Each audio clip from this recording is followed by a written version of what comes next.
ইয়েমেনের হুথি বিদ্রোহীরা গত ৪৮ ঘণ্টায় তৃতীয়বারের মতো ইসরায়েলের রাজধানী তেল আবিবের কাছে বেন গুরিয়ন বিমানবন্দরে ক্ষেপণাস্ত্র হামলার দাবি করেছে। শনিবার ভোর এক টেলিভিশন ভাষণে হুথিদের সামরিক মুখপাত্র ইয়াহিয়া সারি এই হামলার বিষয়টি নিশ্চিত করেন। এর আগে শুক্রবার রাতে ইসরায়েলি সেনাবাহিনী জানায় তারা ইয়েমেন থেকে ছোঁড়া একটি ক্ষেপণাস্ত্র ভূপাতিত করেছে। একদিন আগেও হুথিদের নিক্ষিপ্ত দুটি ক্ষেপণাস্ত্র প্রতিহত করা হয়।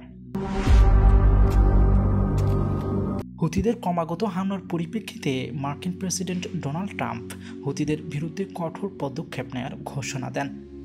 এরই মধ্যে মার্কিন বাহিনী ইয়েমেনে বিমান হামলা চালিয়েছে, যেখানে অন্তত 53 জন নিহত হওয়ার খবর পাওয়া গেছে। হুথিরা দাবি করছে তারা লোহিত সাগরে মার্কিন বিমান বাহিনী রণতরী USS হ্যারি এস ট্রুম্যানেও হামলা চালিয়েছে, যদিও তারা এই দাবির পক্ষে কোনো প্রমাণ দেয়নি। এদিকে জাতিসংঘের মানবাধিকার দপ্তর জানিয়েছে ইসরায়েলের সাম্প্রতিক হামলায় অন্তত 200 শিশু ও 110 নারী নিহত হয়েছেন। মঙ্গলবার যুদ্ধবিরতি ভেঙে হামলা শুরুর পর এ পর্যন্ত প্রায় 600 ফিলিস্তিনি নিহত হয়েছেন।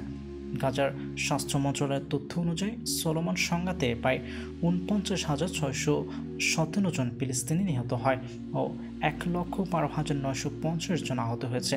তবে গাজার সরকারি গণমাধ্যম দাবি ধ্বংসস্তূপের নিচে চাপা পড়া মানুষসহ মোট নিহতের সংখ্যা 61,700 ছাড়িয়েছে।